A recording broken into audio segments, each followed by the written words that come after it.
구호로 자담회 시작을 하겠습니다.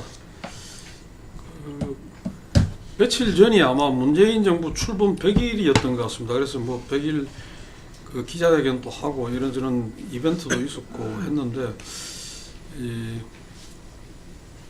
평가는 좀 뭐 엇갈리는 것 같습니다.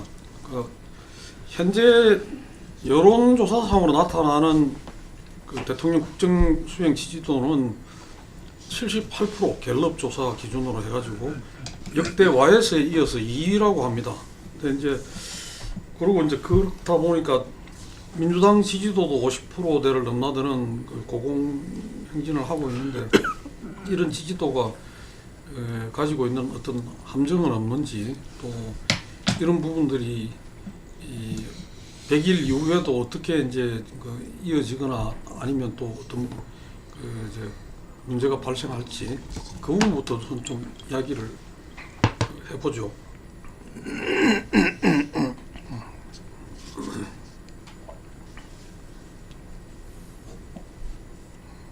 일단 지금 여론조사 지지율 나오는 게 대체로 뭐 70%대 정도, 어떤 조사는 뭐 80% 약간 넘는 결과도 나오고 그러는데, 뭐 역대 정부 취임 100일 비교해 보면은 상당히 좀 높은 지지율이면은 분명한데, 좀 이제 호수도 좀 적지 않게 끼어 있는 것 같아요.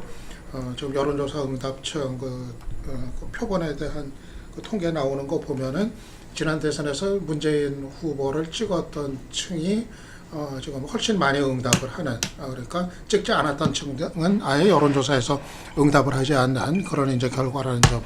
그렇게 놓고 보면은 실질적인 지지율은 대략 한 60%대 후반 정도, 중후반 정도, 그 정도로 보는 것이 좀 현실적이지 않겠는가 이제 좀 이제 생각이 드는데요.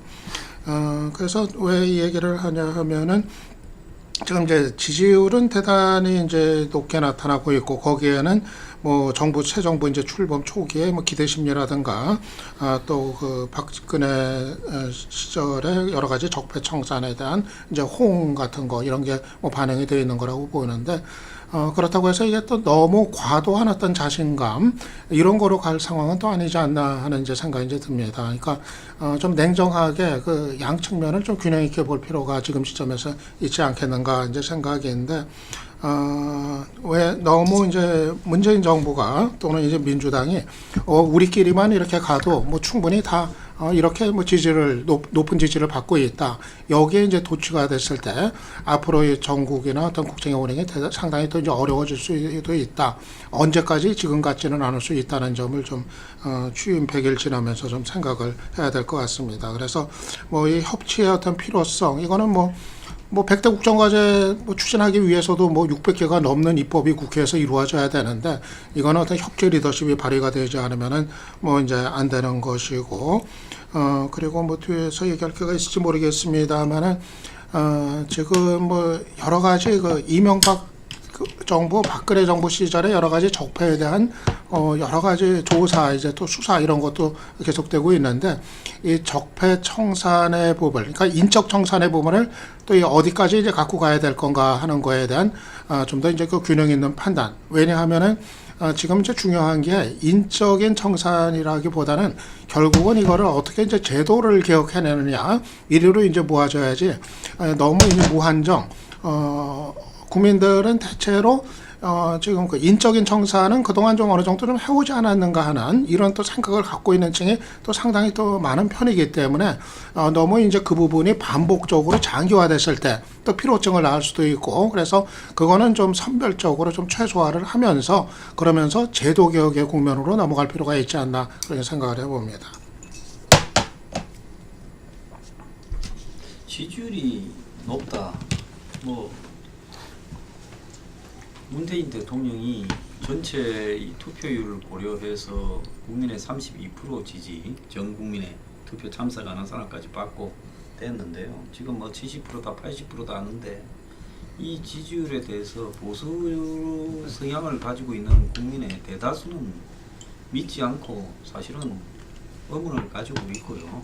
이 샘플의 편향성이 이렇게 문재인 대통령을 찍은 사람들이 과도하게 이 최종적인 여론조사에 포함되어 있고 언론들이 정권 초반에 상당히 지금 이렇게 역대 정권에 제가 본 것 중에 가장 겁을 먹고 있다 이렇게 봅니다. 언론들이. 그래서 언론들이 말을 하기를 꺼리는 상황에서 이런 분위기를 있다고 이야기하고 거기에 이제 파퓰리즘적인 정책과 더불어서 지지율이 이렇게 높은 것처럼 착시 현상이 나타나고 있다고 보는데요. 저는 엄격하게 제대로 조사했을 때는 지금 지지율에서 25% 정도는 빠질 거라고 보고 있습니다.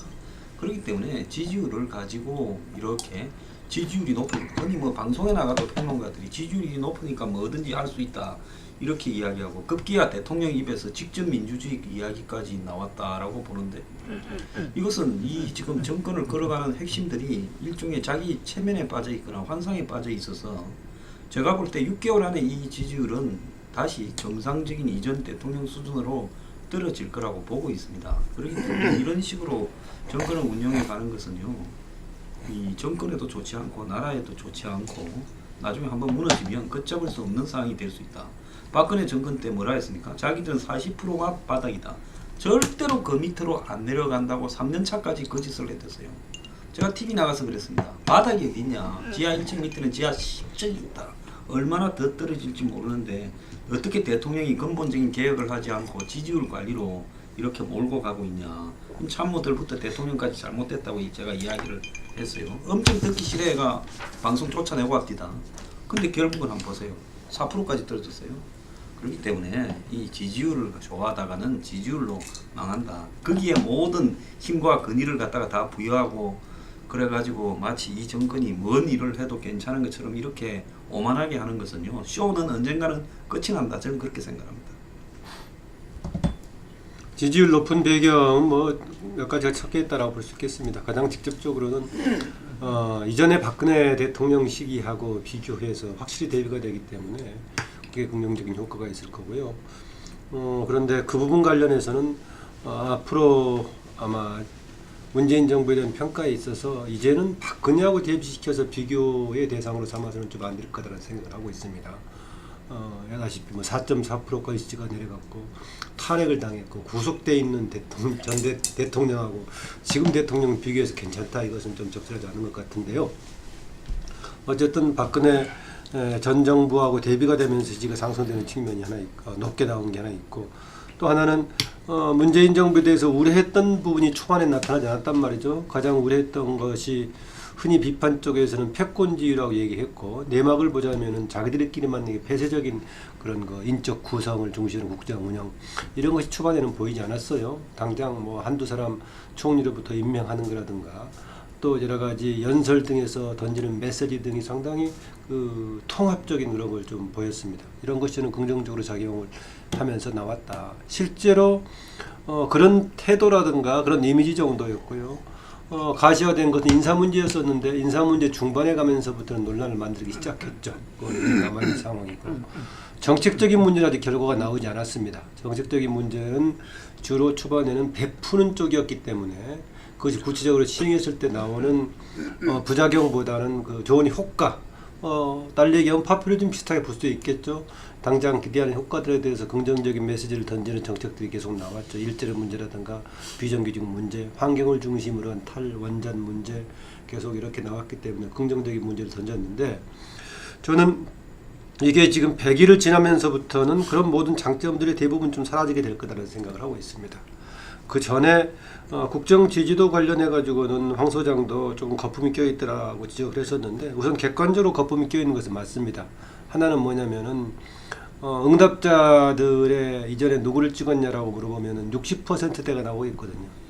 물론 여기서 일부는 주로 이제 선거 이후에 조사한 사람들 보면은 자기가 찍지 않았더라도 당선자를 찍었다고 따라가는 그런 엑시폴 효과가 좀 있긴 한데, 그것을 감안한다고 하더라도 실제로 문재인 대통령을 지지했거나 찍었던 사람들이 지금 최근에 여론조사에서 많이 응답하고 있고, 반면에 비판하고 반대했던 사람은 지금 별로 내밀지 못하는 그런 형편에 있어가지고 응답을 덜하고 있다. 그래서 지지하는 세력을 중심으로 여론이 많이 반영되고 있다는 점 충분히 감안해야 된다는 겁니다. 이론적으로는 침묵에 나선 이런 어쩌고 설명도 하던데 그런 상황이라고 보고요. 대신 추가로 조금 이따 얘기하겠습니다만은 100일 지나면서부터는 이런 것에 대한 긍정적인 측면보다는 시험 무대에 등장하면서 오히려 이하고 대비되는 부정적인 변수들이 작동할 개연성이 훨씬 더 있다고 봅니다. 예, 아까 말씀하신 대로 이 역대 두 번째 높은 100일에서 갤럽조사 결과가 나왔다 그러는데, 하여간에 새로운 정부의 어떤 이 대통령으로서 국민들한테 뭔가 기대치를 갖게 하는 여러 행보들이 높은 점수를 받았다, 이렇게 보여지고, 또 한편으로는 야당이 좀 지리멸렬하고 무기력하다 보니까 더 아마 이 지지율이 높게 나왔지 않나 생각하는데, 저는 여론조사에서 뭐 조작이라든지 샘플 자체가 편향됐다든지 이렇게는 생각하지 않습니다. 언론에 공표하는 여론조사는 상당히 중앙선관위에서 엄중하게 돼 있어요. 그렇기 때문에 그런 뭐 심지어 지금 로데이터까지도 다 체크하도록 이렇게 돼 있기 때문에 아마 그렇게 자기 운명을 걸고 할 조사 기관은 없을 거다, 이렇게 저는 생각을 합니다. 다만 아까 좀 전에 김한환 박사님 이야기하신 대로 뭐냐면은 지지했던 사람들이 이렇게 가대 평가되지고, 지지하지 않았던 사람들은 자기들 의사를 갖다가 잘 나타내지 않는, 그거는 정권 초반에 언제든지 있을 수 있는 일이라고 이렇게 봅니다. 그런데 얼마 전에 유인태 전 의원이 인터뷰에서 이야기했듯이 상당히 이렇게 자칫 잘못하면 오만한 모습이 나타날 수 있다, 뭐 이런 이야기를 했죠. 인사 문제에서 상당히 아무 문제 없이 국민의 어떤 지지를 받는 그런 나이스한 인사였다는 식으로 대통령이 이야기하는 부분 보고 정면 비판을 한 것인데, 저는 이 부분이 상당히 중요하다 봅니다. 우리가 지난 20대 총선에서 여서 야대로서 이 다당 체제가 구축이 됐고, 지금 국회 선진화법 등으로 인해서 실제로 마스터 플랜 100대 과제 중에서 91개가 입법화되지 않으면 안 되는 485개인가 입법이 필요하다고 그러는데, 그 부분을 넘기 위해서는 국회에서의 어떤 협치, 이 부분에 대해서 기본적인 어떤 전략과 그 부분에 대해서 어떤 제 정당과의 어떤 새로운 관계 형성, 이런 것들이 필요한데, 지난 100일 동안에 보여준 모습들은 그때 임시 방편으로 했지 않느냐. 어떻게 말하면은 정말 문재인 정부가 국민이 바라는 새로운 어떤 나라를, 대한민국을 만들기 위해서 반드시 거쳐야 되는 어떤 국회 입법화 과정, 이 부분에 대한 기본적인 어떤 전략과 또 거기에 대해서 이렇게 하는 프로세스가 좀 잘 안 보인다 하는 부분들이 앞으로 이제 향후에 가장 중요한 문제로 부각되지 않겠나, 이런 겁니다. 예,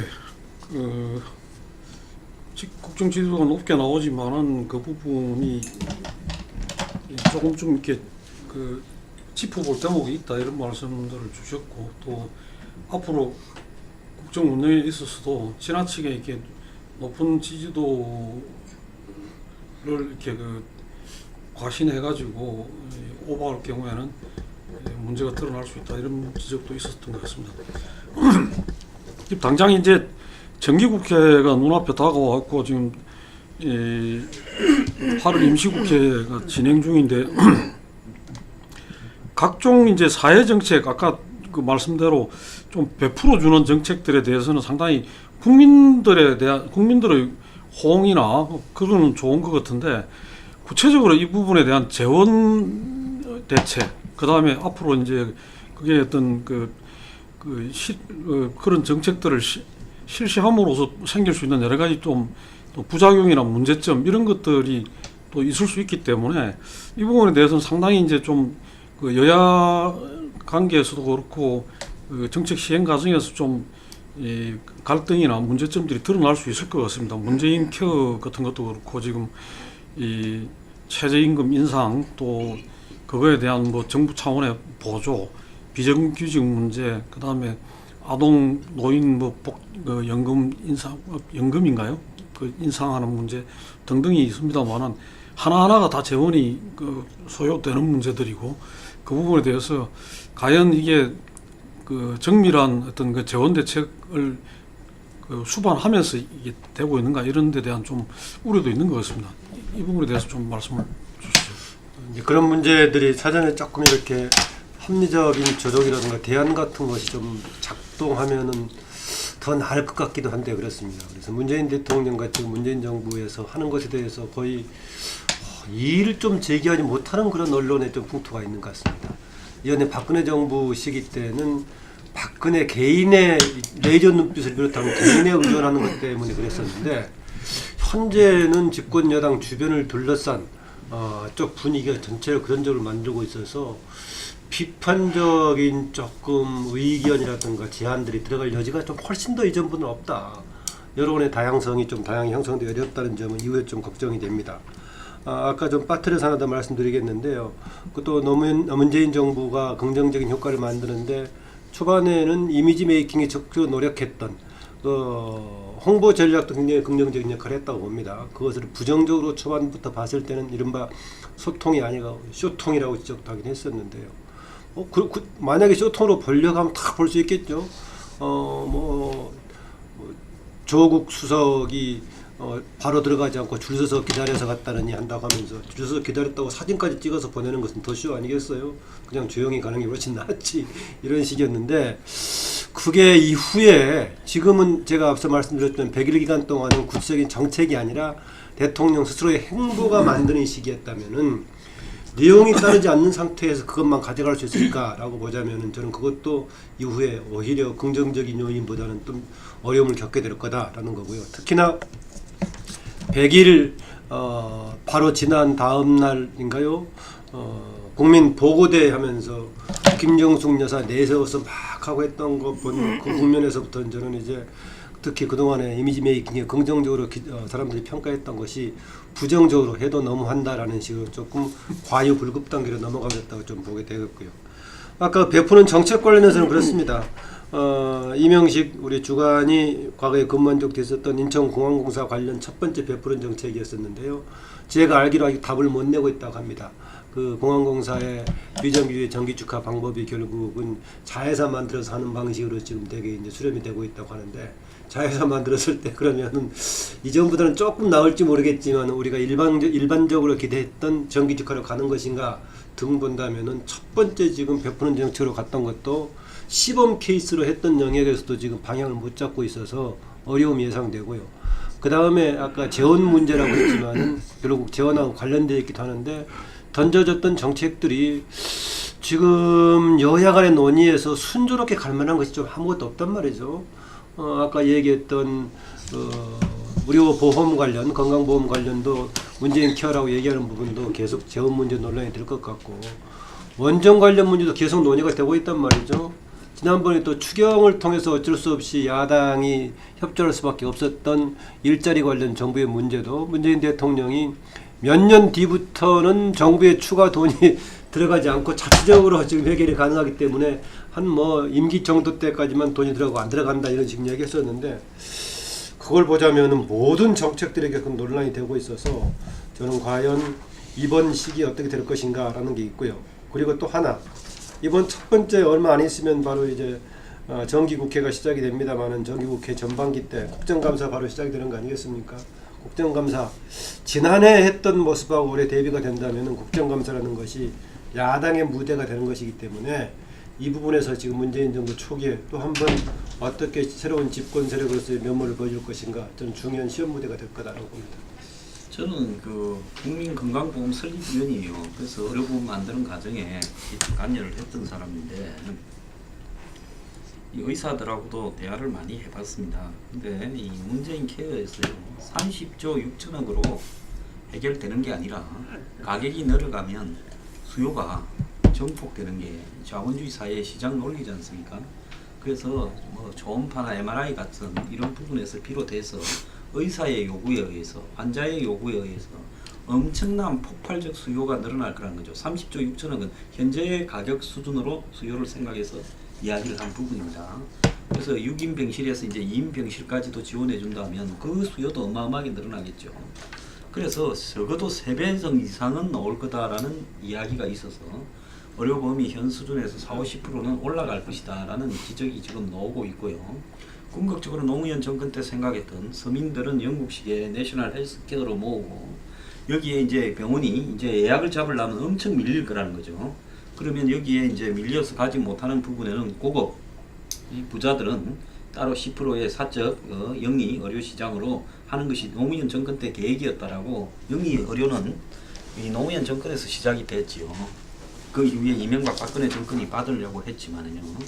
그래서 그렇게 몰고 가는 상황으로 갈 수 있다라는 우려도 나오고, 또 동네 병원들이 거의 다 망해가고 대학병원이나 대형 삼성병원, 아산병원 같은 데 창성을 하고 있어요. 여기에 왜? 그 사람들은 박리담회로 돈을 벌 수가 있고요. 동네 병원은 이 지금 자본주의 사회에서 가격을 통제하면서 그 가격을 통제하는 분야를 공영화하지 않는다면 망할 수밖에 없지요.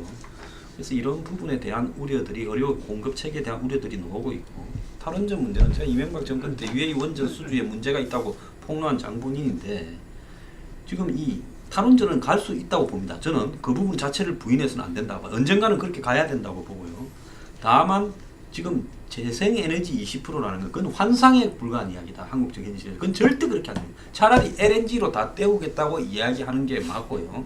그리고 재생에너지든 LNG든 가격은 지금 원전에 비해서 높기 때문에 가격이 인상될 수밖에 없다라는 거고, 거기에 대해서 지금 산업용이나 영업용으로 쓰는 전기는 싸고 가정용은 비싼 부분에서 산업용이나 영업용의 전기료를 올려서 지금 전기 올려가는 부분을 갖다 일정하게 통제하겠다라든지, 전기료에 대해서 올리지 않는다라고 이야기하는 것은 그건 거짓이라고 봅니다. 그렇기 때문에 이런 부분에 대한 현실적인 대체 방안을 마련해야지. 재생이 20%라면 어마어마하게 많은 건데 불가능한 걸 갖다 대면서 그 가격을 잘못 산출해 가면서 하는 부분이나, 공론화위원회니 배심원단이니 우리가 독일 수준의 시민의식이나 사회 수준을 가지고 있습니까? 그런데 독일에서 했던 방식을 갖고 와서 한다면서 정권이 거기에다 떠미면서 사실상 원하는 대로 갖고 가는 방식도 잘못된 것이다. 그래서 적어도 국가의 에너지 공급 정책의 대전환은 국회에서라도 한 번은 논의를 해야 될 문제지, 이렇게 갖고 가서는 안 된다. 방법론적인 데서 문제가 있다고 봅니다. 지금 여론조사에서 잡히는 것보다 좀 피부로 체감이 되는 그 주요 정책들에 대한 좀 불안감 내지는 좀 우려 같은 거, 그런 것도 저는 좀 적지 않은 분위기로 좀 이제 읽고 있습니다. 지금 국민 생활에 직접적인 영향을 미치는 대단히 좀 이제 중요한 정책들, 이런 것들이 이제 잇따라서 이제 발표가 이제 되어 왔었는데, 적어도 국민 실생활에 아주 민감하게 영향을 미치는 정책들에 대해서는 조금 더 차근차근 좀 준비된 상태에서 발표가 되고, 그런 식의 접근이 좀 필요한 거 아닌가 이제 생각이 이제 듭니다.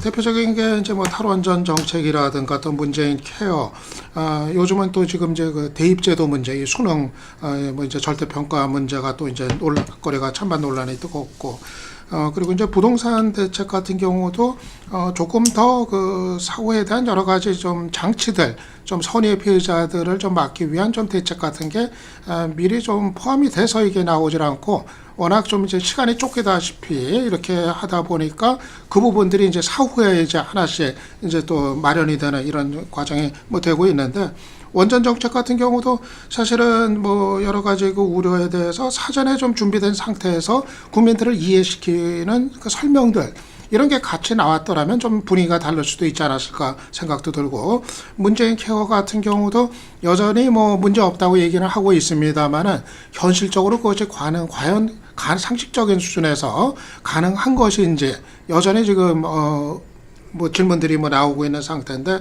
전체적으로 봤을 때 이런 정책들을 물론 지금 집권 초기에 그 지지율이 높고 동력이 있을 때 좀 빨리 내놔야겠다, 이런 어떤 좀 일정을 의식한 면이 뭐 있기는 있겠습니다만은, 사안의 그 중대성을 감안을 했을 때는 좀 더 국민들을 이해시키고 납득을 시킬 수 있는 이런 내용들이 좀 함께 나왔어야 되는 거 아닌가, 너무 서두르는 모습만 좀 나왔던 거 아닌가, 그런 생각이 이제 한편으로 듭니다. 그래서 이 부분이 앞으로도 뭐 국회에서든 뭐 좀 더 그 실질적인 그 논의, 향후의 그 대책, 그거에 따른 대책 이런 것들이 뭐 검증이 되고 뭐 논의가 돼야 될 거로 이제 보이는데요. 그렇게 보면은 이거를 원하든 원하지 않든 지금 문재인 정부가 야당들과 이 문제를 같이 논의하는 과정 이런 것들은 뭐 이제 불가피해 보입니다. 이제 국회를 통해 가지고 그래서 뭐 물론 이제 문재인 정부의 철학과 가치에 따른 정책이라고는 하지만은 현실적으로 야당의 일정한 어떤 협조 없이는 또 추진이 불가능한 것들이 이제 대부분이기 때문에 앞으로 이 국회에서 좀 더 그 한편으로는 국민들을 이해시키고 다른 한편으로는 또 야당의 협조를 구해 나가는 과정 이런 것들이 뭐 있어야 되는 거 아닌가 이제 생각을 합니다. 문재인 정부가 지난 참여정부의 어떤 여러 가지 그 경험들 이런 부분들을 갖다가 좀 실패했거나 혹은 문제가 됐던 부분들을 갖다가 극복하는 이런 부분들을 상당히 대통령부터 많은 고민을 했고 지금 뭐 다들 아시지만 문재인 정부의 그 핵심적인 그 인사들이 다 참여정부 때 어떤 그런 경험을 함께했던 사람들이 많잖아요. 그래서 당시로 보자면은 어떤 2004년도 탄핵 역풍 속에서 그 가반 정당이 열린우리당이 되고 했을 때 4대 개혁 입법을 이렇게 그 밀어붙이면서 그것이 오히려 또 다른 어떤 갈등을 낳게 되고 그 이후에 열린우리당이 그 부분들을 제대로 해결하지 못하면서 지지율이 폭락했었죠. 그래서 그런 부분들을 가지고서 제가 볼 때는 그 정책에 있어서 상당히 좀 신중하게 하는 것 같아. 그런데 이 문제는 그 국회와의 관계, 어쨌든 국회가 국민의 대표로서 그 구성되어 있는 부분들인데 어떤 문제 하나하나에 대해서 이 당정청의 어떤 그 협조도 중요하지만 국회에서 어떤 여야 간에 협의하고 하는 것도 지금 이 시대의 흐름상 그리고 총선 대선에서 나타난 그 민의상 그거는 거쳐야되지 않으면 안 될 어떤 그런 건데 실제로 그런 부분에서 이 집권 당선된 다음 날 야당부터 찾아가서 모든 부분을 야당과 협의하겠다라고 했던 부분과는 전혀 좀 이렇게 다르게 지금 이제 그 가동되고 있다. 뭐 그런 부분들이 예를 들면은 야당이 그냥 반대를 위한 반대, 발목 잡는 식으로 그 하는 부분들은 자기들도 지금 그렇게 그것은 지향하겠다 하고 있는 것들이거든요. 그런데 그 부분에서 그 어떤 면에서는 이렇게 공유하지 않고 그냥 밀고 나가니까 거기에 대한 어떤 그 비판이라든지 이런 부분들은 더 점차적으로 거세지고 있다. 예, 그래서 제가 볼 때는 이 전문가들 뿐만 아니라 국민이 함께하는 이 직접 민주주의 요소의 결합도 중요하지만 어쨌든 간에 그 국민의 대표인 어떤 국회 여야 관계에 있어서 어떤 함께하는 그 속에서 하나 문제 아까 말하는 건강보험 문제, 원전 문제 그리고 그 대학 입시 문제 뭐 이런 부분들도 다 함께 좀 이렇게 논의하면서 지혜를 하고 거기에서 어떤 문재인 정부의 어떤 철학과 정책을 갖다가 부딪히면서 국민적인 어떤 협의 지지 속에서 풀어나가야 되지 않나 그런 부분들이 상당히 지금 아쉽고 이 부분들이 차후에 어떤 거꾸로 자기 발목을 잡을 수도 있다 이래 봅니다. 예, 뭐 어쨌든 간에 일단 출범 100일간에는 그 정부 조직이나 또 정부 조직에 따른 인선 뭐 그다음에 이 예산 문제 이런 부분에서 이 상당한 마찰과 갈등이 있었습니다만 그래도 이 야당도 그 어쩔 수 없이 협조한 측면도 있고 그렇게 그럭저럭 넘어왔다고 봐요. 근데 지금부터는 이제는 더 이상 그렇게 쉽게 넘어가지는 않지 않겠느냐 정기국회로 가면서 그리고 이제 또 내년에 그 선거도 예정이 돼 있기 때문에 아마 이제 그 정기국회로 가면서는 이제 본격적으로 그 여야 관계가 다시 재정립돼야 될 그런 상황인데 당장 눈앞에 지금 이규정 헌법재판관이나 또 김명수 대법원장 이 내정자 문제 같은 것도 걸려 있고 상당히 뭐 이런 지금 현안들이 또 많이 걸려 있는 것 같습니다. 그래서 앞으로 이제 조금 전에도 지적하셨듯이 정기국회에서 입법을 해야 될 과제들도 많고 또 예산도 다뤄야 되고 한데 과연 이제 100일 지난 시점에서 어떻게 갈지 이런 부분에 대해서 좀 말씀해 주시죠. 100일에 대한 의미가 아까 기본적으로 구체적인 정책보다는 대통령과 새 정부의 국정 운영 방식, 방향 또 거기다 조금 더 구체적인 인사 정도를 볼 수 있는 시기가 아니냐 제가 그 얘기를 했습니다. 그런데 그동안에 나왔던 것 중에 하나가 지금 100일 관련 행사에서 문재인 대통령이 직접 민주주의를 두 번에 걸쳐서 강조했단 말이죠. 언뜻 추상적으로 들으면 좋은 말 같지만은 바로 직접적으로 대통령이 직접 민주주의를 강조할 경우에는 다른 대의기구인 국회에 대한 불신과 무시를 얘기하는 것이기 때문에 저는 이거는 문재인 대통령이 초기에 출범했던 취지하고는 지금 달리 가는 게 아닌가 그렇습니다. 취임 첫날 야당 대표들 방문해가지고 정보도 공유하겠다라고 얘기했었고 박수현 대변인도 임명되고 나 첫 번째 발언이 야당 대변인의 소리를 국민의 목소리로 듣겠다라고 얘기했었는데 지금 와서는 직접 민주주의를 강조하면서 다른 한편으로는 대통령에 대한 높은 지지 얘기하고 있어가지고 이거 자칫 지금 국회를 상당히 말 그대로 참고하는 정도로만 보는 그런 분위기를 가고 있어서 저는 이게 이후에 문재인 정부 국정 운영에서 아주 바람직하지 않는 결과를 나올 수 있다는 생각이어서 여기는 다시 한번 문재인 대통령 주변 사람들이 이 부분은 다시 한번 성찰할 필요가 있다는 생각입니다. 인사 문제는 방금 지적한 거에 의해도 당장 저는 식약처장 문제가 바로 지금 걸려있는 상황이라고 봅니다. 아다시피 ABC, D 아무것도 조건이 안 되는 딱 문재인 대통령의 부산 지역의 캠프에서의 지도적인 역할을 했다는 거 빼놓고는 아무것도 없는 역할에서 황당한 계속 일정을 보여주고 있고 지금 아마 야당이 해임 요구하고 있는데 그 방향으로 가지 않으면 좀 곤혹스러울 거다 할 정도입니다. 전형적으로 그런 쪽 임명이었는데 지금 논란이 되고 있기 때문에 그렇지 만약 이 문제가 확산이 된다면 다른 부분에까지 인사 문제가 거론될 소지가 있기 때문에 빨리 여기에 대한 사과라든가 성찰을 동반한 조치가 필요하다라고 봅니다. 저는 100일 먼저 100일 지난 이후에는 좀 문재인 정부가 이 대화 관계에 있어서 좀 다른 태도로 접근하는 게 필요하다 그렇게 이제 생각을 합니다.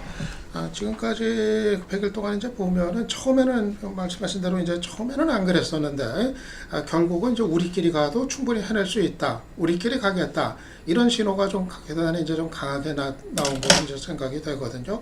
그게 이제 유인태 전 의원도 얘기했었던 자칫하면 이게 이제 오만으로 비춰지지 않겠느냐 이런 우려도 이제 그런 선상에서 나온 게 될 텐데. 예를 들면 이런 게 될 것 같아요. 중요한 아주 정책 이런 거 발표하기 전에 야당들의 어떤 의견을 청취하고 또 설명을 하고 이러는 이제 과정이라든가 또 인사 물론 이제 일기 내각이 다 채워졌습니다만은 중요한 이제 인사를 할 때 또 사전에 이제 야당의 일기 내각 채우는 과정에서도 사실은 야당으로부터 연정은 아니더라도 추천 정도는 받을 수도 있었던 이런 거 아니었나 생각이 이제 들어서 야당의 의견도 좀 사전에 반영을 하는 이런 어떤 리더십이라든가 이런 것들이 사실은 어떻게 보면 야당으로 하여금 반대할 명분을 그만큼 이제 줄이는 그러한 이제 리더십이나 행보이기도 할 텐데 아무튼 그래서 이제 문재인 정부는 특히 청와대는 문재인 정부의 어떤 고유의 가치와 철학 이거를 이제 우선한 나머지 이 야당의 협조를 얻어나가는 또 야당이 협조를 안 할 수 없게끔 만들어 나가는 정치력의 발휘 이런 부분은 상당히 좀 미진했던 거 아닌가 좀 생각이 들어서 그 부분에 있어서는 아마 이후에는 100일 이후에는 확연히 달라진 태도가 없다면은 아마 상당히 좀 더 꼬일 수 있는 이런 위험이 대단히 큰 거 아닌가 그렇게 좀 이제 생각이 듭니다. 저는 이렇게 봅니다. 지금 100일 때 발표를 한 각종 부분이요. 이것도 잘못된 거라고 보는데 왜냐하면 선거 유세 때 다 공약했던 내용을 100일에 하겠다고 발표를 한 정도거든요. 100일간에 마치 어떤 업적이 이루어진 것처럼 착시 현상을 일으킬 만큼 이렇게 보니까 아주 대형 이슈만 10건 넘게 터졌어요. 그러면 다른 정권이 한 달에 한 개 정도 해갈 문제를 지금 100일 동안에 10건이 넘게 건 열흘도 안 된 시기에 한 건 이상씩을 터졌단 말입니다.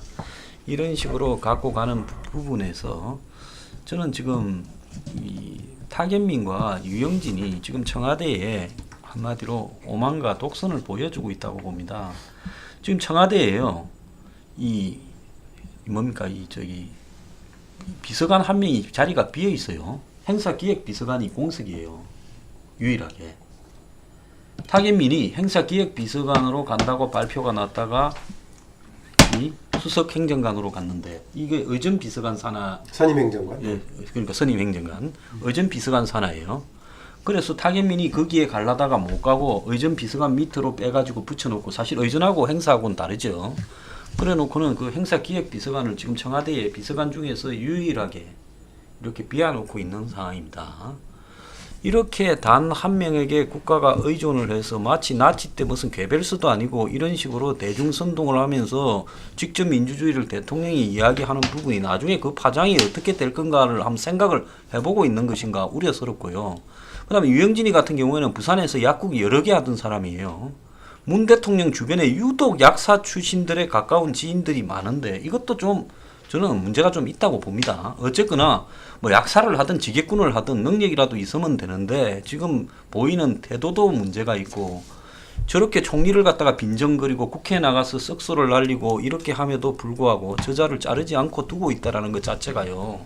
지금 이 정권에 뭔가 조정하는 기능에서 고장이 좀 나 있을 수 있다라는 거. 이런 게 지지도가 높을 때는 걸러가죠.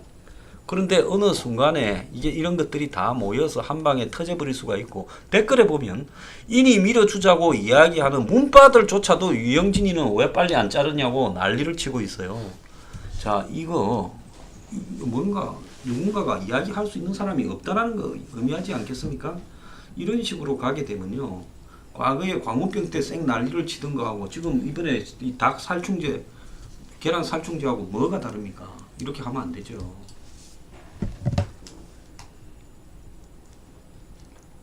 아까 황 소장이 얘기하신 뭐 괴벨스 뭐 이런 이제 거는 좀 이제 지나치다는 이제 표현에서 아이고, 지나치다고 이제 삭제하지 말고. 아니 아니 왜 얘기를 못 하게요?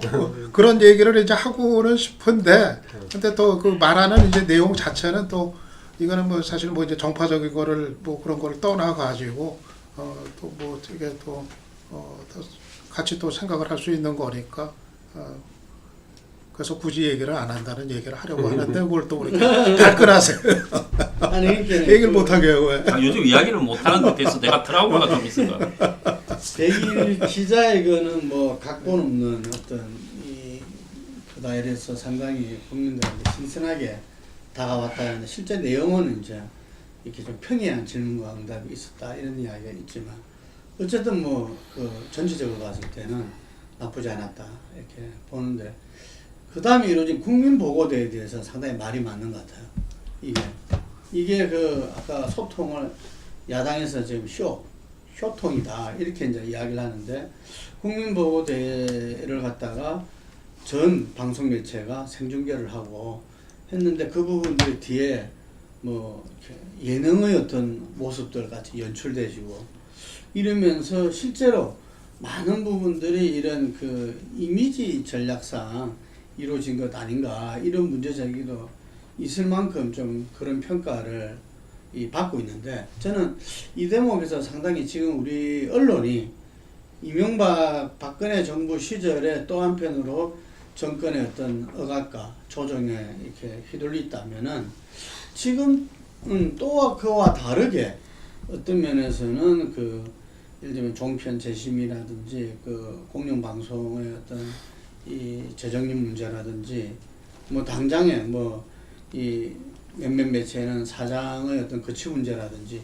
이런 것들이 쫙 깔려 있음으로 인해 가지고 이 언론이 또 나름대로 이렇게 이 자기 정리를 이렇게 하고 있지 않나 이런 생각도 들거든요. 이게 그래서 이런 부분이 그 대통령도 지적했듯이 이 정권 차원에서 그 언론을 갖다가 조정하는 것도 문제지만 언론사가 그걸 그 구성하는 또 문제다 이런 말을 했거든요. 그래서 그런 부분에서 상당히 이 우리 언론에 종사하는 여러 부분에서 좀 문재인 정부의 어떤 부분들에 대해서 정말 이 적극적으로 이렇게 국민께 제대로 잘한다고 알릴 거는 알리지만 문제점이라든지 비판 부분들도 적극적으로 이야기함에 따라서 이 자기들도 그런 비판을 갖다가 겸허히 받아들이면서 나가겠다 하고 공언했잖아요. 예, 그런데도 실제로 그 힘이 약하다고 보니까 제가 볼 때는 뭐 타결민, 유영진 같은 경우도 이 저렇게 대통령의 인사권 문제다 식으로 이 비서실장이 이야기를 했던데 그런 것들은 상당히 이 문제다 이렇게 봐지거든요. 그래서 언론이 좀 분발하는 게 필요하다 봅니다. 자, 그냥 잠깐만 하나 보태면 타겟민 유영진이도 대통령 인사권의 문제면 그 박근혜 대통령 때 문고리 3인방 가지고 야당이 굉장히 비판을 했잖아요. 그것도 결국은 대통령의 인사권의 문제이기 때문에 비판할 거리가 되지 않았던 거 아닙니까? 그렇기 때문에 그렇게 말을 하면 안 되는 거라고 저는 보고요. 어떻게 비서실장이 와가지고 지금 그런 식으로 인사권의 문제라고 하나만한 소리를 합니까? 좋은 지적입니다.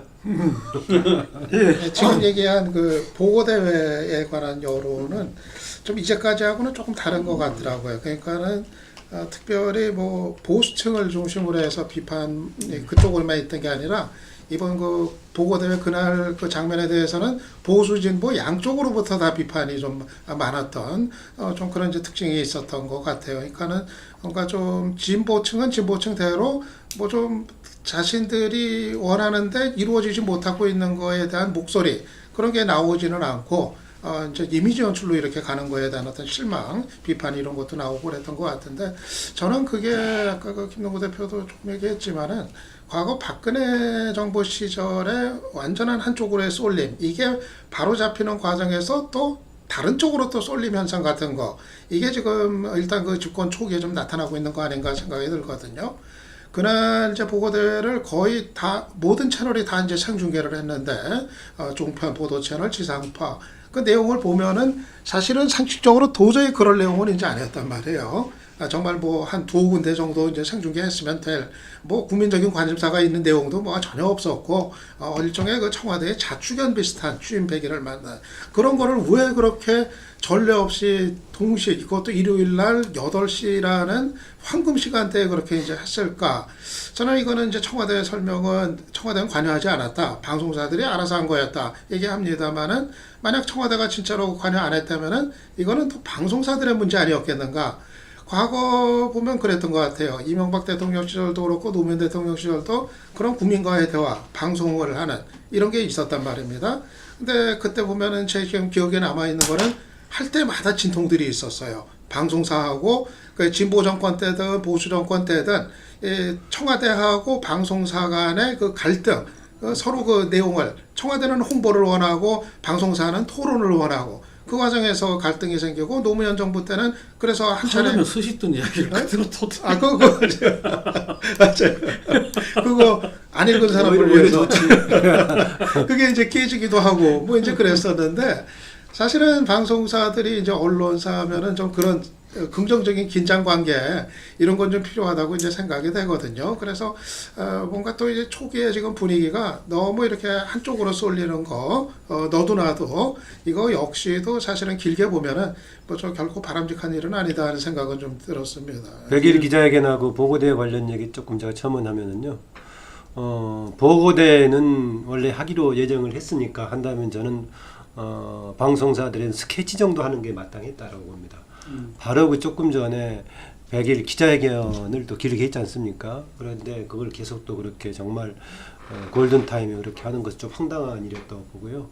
아까 방송사 문제라고 했는데 당연히 방송사 문제죠. 심지어는 청와대에도 권유해서 안 할 수 있는 선택은 방송사에 있는 것이기 때문에 대신 그럴 정도의 지금 방송 환경이 아닌가. 좀 이제 그건 상당히 청와대 쪽에서 생각해 볼 필요가 있다라는 것입니다. 그리고 아까 김동구 대표는 100일 기자회견은 괜찮았다라고 얘기하는데요.